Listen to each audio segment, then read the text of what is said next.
passé. Salut les trailers, il y en a trop. Aujourd'hui, j'aimerais revenir sur le trail EDF Val-Cenis Tour, le trail noir, 83 km, cette année-là pour cause de travaux, 4700 négatifs et positifs. Alors c'est un trail alpin de grande classe, parce que tout simplement, il rassemble tous les ingrédients qui font le piment de ce genre d'épreuve. Une première partie avec une succession de montées, descentes, parfois raides, et parfois des descentes techniques, 4 en tout. Et puis après, on attaque la deuxième partie par un sentier en balcon, suivi d'un faux plat, après le Bessan, qui est au fond de la vallée de la Haute-Maurienne, avant d'attaquer un très beau final avec 2 bosses, dont la dernière bien raide, et une descente qui mène à Lens-le-Bourg. Et là, pour le coup, la fin est originale, puisqu'on a Lens-le-Bourg qui a à portée de chaussures, 200 mètres peut-être. Mais non, on n'y va pas directement, il y a des travaux, on fait tout un détour, ce qui doit rajouter 2 à 3 km de plus. Et d'un point de vue psycho, c'est pas mal aussi, ça.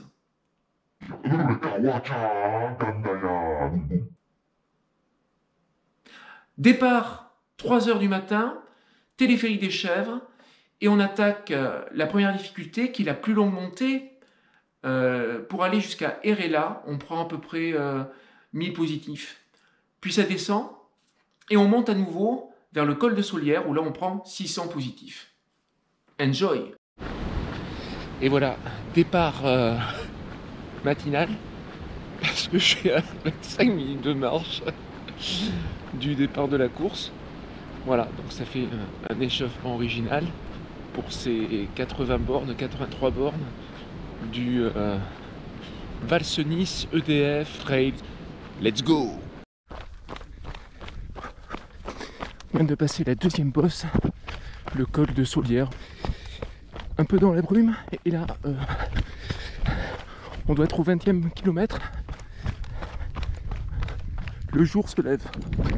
Une fois passé le col de Saulière, on entame la descente en direction du Val du Petit Val-Cenis, où nous attend le deuxième ravito. Et immédiatement après, nous voilà en train de gravir la montagne en direction du col de la Becca.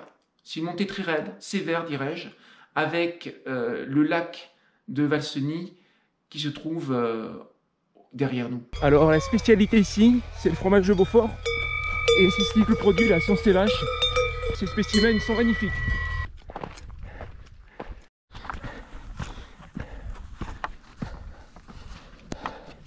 Enfin, la retenue d'eau et des sommets dont le nom m'est inconnu.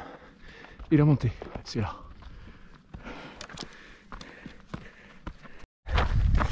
On bascule. Alors je sais pas le nom de ce col, là c'était le col de Saulière. Celui-là j'ai eu la flemme de regarder. Et voilà, ça c'est reparti pour une descente du côté de la France. Alors deux choses une fois passé le Pel de la Becca. Tout d'abord, le 83 km connecte avec les autres distances. Du coup, attention embouteillage, surtout que dans cette descente qui nous amène au col de Val-Cenis, il y a un passage sur câble et donc une possibilité d'embouteillage.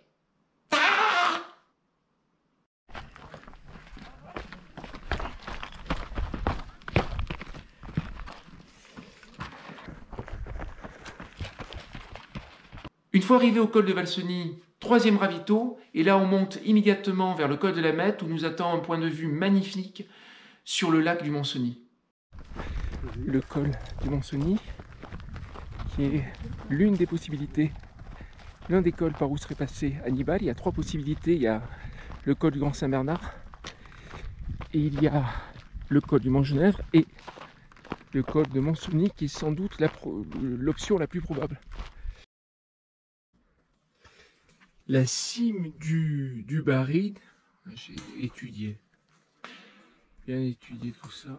Une fois passé le col de la Mette, on rejoint assez rapidement le GR du Tour de la Haute-Maurienne. Alors c'est un sentier en balcon qui va nous amener jusqu'à Bessan, le fond de la vallée. Et là, il y a un parcours, comme j'ai pu le dire avant, où il faut avancer. C'est du faux plat, c'est de la piste. Faut faire l'effort. C'est un travail très très original. Il faut faire le tour de ce petit lac.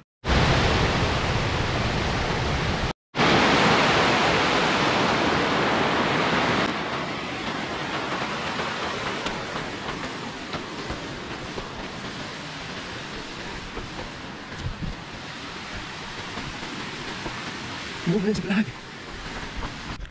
Alors, mauvaise nouvelle. Mauvaise nouvelle, j'ai été doublé par la première féminine et la deuxième féminine. Alors bon, j'ai encore une chance. J'ai encore une chance pour la troisième place, mais ça va être dur. Ça va être dur. Je pense qu'il faudrait plutôt qu'il crée une nouvelle catégorie du genre trailer en New Balance ou avec un bâton plus court que l'autre. Ça serait pas mal. La catégorie un bâton plus court que l'autre. Je pense que j'ai mes chances pour finir premier, quoi. Je vais être le seul dans ce cas.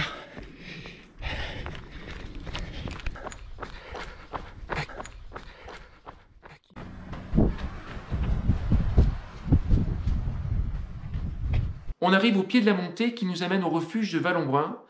C'est la première des deux dernières montées. Elle met déjà un bon petit coup.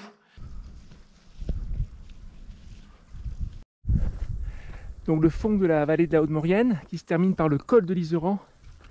Le dit col qui permet de basculer sur la l'Isère. Et là, le bas de la vallée où il y a l'arrivée. Nous on monte. Au dernier ravito, j'ai pris 3 verres de coca. C'est bon le coca, mais bon. Et lorsque j'ai bu mon 3e verre, j'ai vu qu'ils avaient du jus de pomme.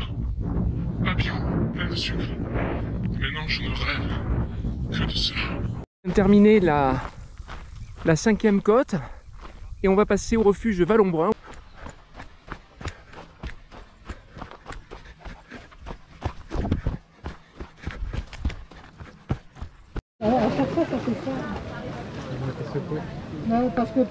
Une fois que vous êtes requinqué, que vous avez pris votre jus de pomme, vous êtes prêt pour attaquer la dernière de ces 6 montées de ce trail noir, celle qui mène au Cuchet. Attention, c'est raide. Je crois qu'on sort de la dernière montée en compagnie d'Alex qui m'a totalement tiré dans cette dernière côte.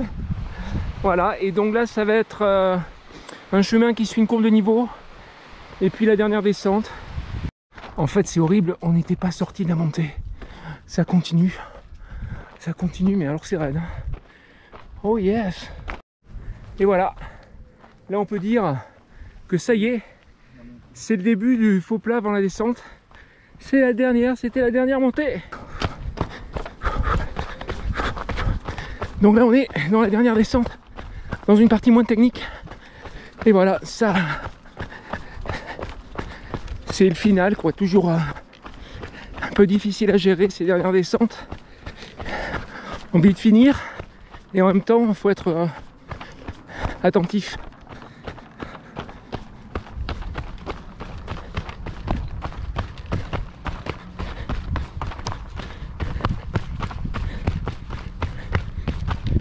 Vas-y, je te filme, tu vas arriver avant moi. Allez, go, go. Bien.